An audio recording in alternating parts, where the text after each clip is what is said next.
दोस्तों जय हिंद। आपका स्वागत है आपके अपने चैनल पर।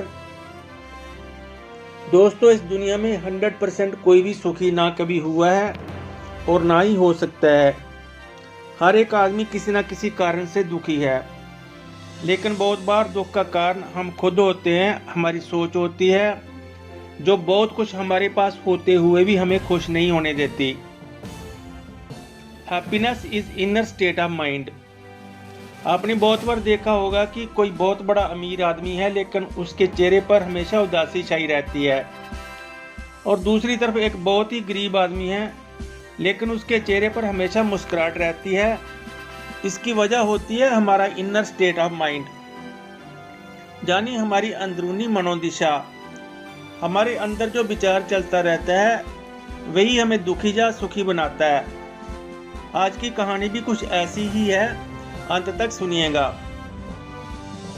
एक बार की बात है, एक कौवा बहुत दुखी रहता था। वह अपनी जिंदगी से बहुत परेशान था और हमेशा उदास रहता था। एक दिन वह दरख्त पर बैठा दुखी होकर जोर जोर से चिल्ला रहा था। उसी पेड़ के नीचे एक महात्मा बैठा था। तभी कौवे के आंसू की एक बूंद महात्मा के गाल पर पड़ी। महात्मा ने सर उठाकर देखा तो कौवा रो रहा था और चिल्ला रहा था। महात्मा ने उसे पूछा, मेरे दोस्त क्या बात है, तुम रो क्यों रहे हो? कौवे ने कहा कि मेरा दुखी होने का कारण ये है कि मैं अपने काले रंग से बहुत दुखी हूँ। लोग मुझे नफरत करते हैं और खाने को भी कुछ नहीं देते। बाकी पक्षी कितने सुंदर हैं, सबके कितने अच्छे रंग हैं, लेकिन भगवान ने मुझे ही काला रंग क्यों दिया है? इससे तो मरना ही बेहतर है। कौवे की मनोदशा समझते हुए महात्मा ने कहा कि मेरे दोस्त, हम जिस भी कंडीशन में हों उसी में हमें खुश रहना सीखना चाहिए। लेकिन कौवे को महात्मा के उपदेश का कोई असर नहीं हुआ और वह फिर जोर जोर से चिल्लाने लगा। महात्मा को दया आई और कौवे से कहा, आप परेशान मत हो। आप क्या बनना चाहते हो? तुम्हें कौन सा रंग चाहिए? आप जो भी बनना चाहोगे मैं वही बना दूंगा। तो कौवा काफी सोचने के बाद बोला, मुझे सफेद रंग बहुत अच्छा लगता है, आप मुझे हंस बना दीजिए। महात्मा बोले, जरूर, लेकिन एक बार पहले हंस से पूछ तो लो कि वो अपनी जिंदगी से और अपने रंग से खुश है कि नहीं। पूछ कर आ जाओ, तब तक मैं तुम्हारा यहाँ इंतजार करूंगा। कौवे ने देखा हंस तालाब में तैर रहा था। वह हंस के पास गया और कहा, आप कितने सुंदर हो, आपका रंग दूध की तरह बिल्कुल सफेद है, सब आपसे प्यार करते हैं, आप तो इस दुनिया में सबसे सुंदर और भाग्यशाली पक्षी हो।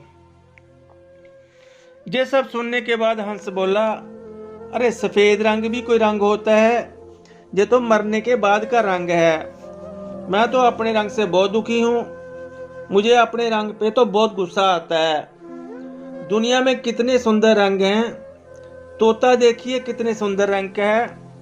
मुझे तो तोता सबसे ज्यादा खुशकिस्मत लगता है। कौवा महात्मा के पास जाके बोला कि मुझे तोता बना दीजिए। महात्मा बोले, एक बार तुम तोते से भी पूछ लो कि क्या तोता अपने रंग से खुश है कि नहीं। कौवा तोते के पास जाकर बोला कि तुम तो बहुत खुश होंगे, कितना सुंदर रंग है तुम्हारा। हरा रंग कितना सुंदर है, तुम्हें तो सब लोग अपने घरों में पालना भी चाहते हैं। कितना प्यारा लगता है ये रंग। तुम तो बड़े भाग्यशाली हो कि भगवान ने तुम्हें इतना अच्छा रंग दिया है। तोता बोला, अरे क्या रंग है, मेरे रंग की वजह से ही मुझे लोग घरों में पिंजरे में बंद करके रखते हैं, मेरी आज़ादी छीन लेते हैं। मोर को देखो कितना सुंदर पक्षी है, उसके पास कितने रंग हैं, कितना प्यारा दिखता है, लोग इसे देखने के लिए आते हैं। मेरे हिसाब से तो मोर सबसे खुशकिस्मत पक्षी है। कौवा मोर को ढूंढता हुआ मोर के पास पहुंचा, जो कि चिड़ियाघर में बंद था, और हजारों लोग देख रहे थे। कौवा मोर का रंग देख के बहुत खुश हुआ और बोला कि कितना सुंदर रंग है तुम्हारा। लगता है सारे सुंदर रंग आपके पास ही हैं। तुम कितने भाग्यशाली हो।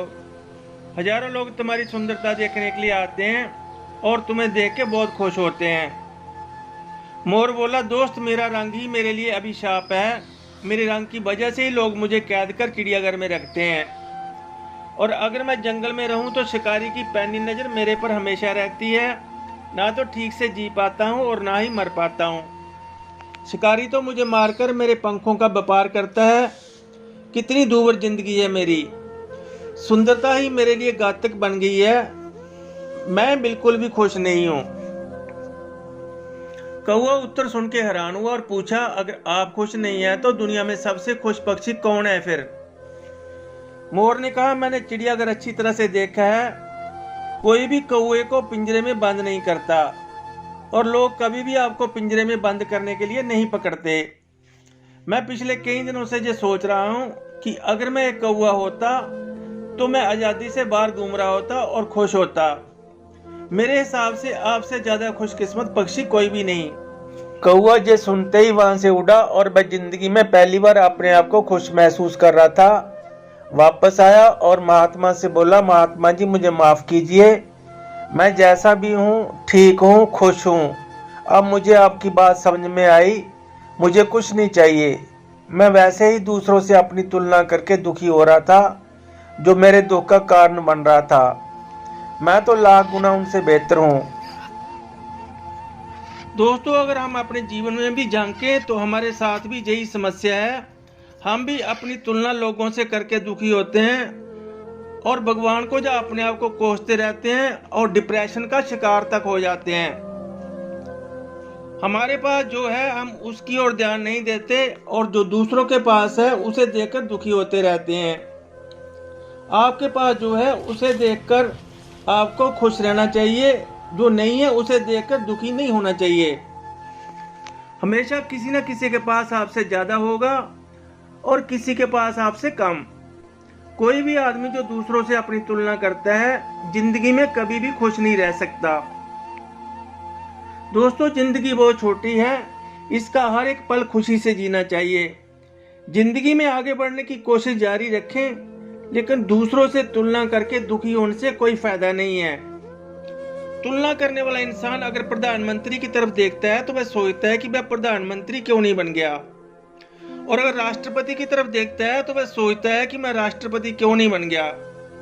ये एक मिसाल है। ऐसी ही धारणा उसकी अपने बच्चों के लिए भी होती है। अगर उसका बच्चा 95% नंबर लेता है तो वो इसलिए दुखी होता है कि उसके बच्चे ने 98% नंबर क्यों नहीं लिए, क्योंकि पड़ोसी के बच्चे ने 98% नंबर लिए हैं। पूरी उम्र ऐसे व्यक्ति ना खुद खुश रहते हैं ना परिवार को खुश रहने देते हैं। दोस्तों, अगर खुश रहना चाहते हो तो जो भी आपके पास है उससे संतुष्ट होकर ही खुश रह सकते हो। आगे बढ़ने की सोचो, पूरा प्रयास करो, पर दूसरों से तुलना करके दुख मत खरीदो। दोस्तों, आज बस इतना ही। जल्दी मिलेंगे ऐसी ही एक और कहानी के साथ। अगर आपने अभी तक मेरा चैनल सब्सक्राइब नहीं किया है तो सब्सक्राइब कर ले और घंटी का बटन दबा दे ताकि मेरे आने वाली वीडियो की नोटिफिकेशन आपको मिलती रहे। धन्यवाद। जय हिंद।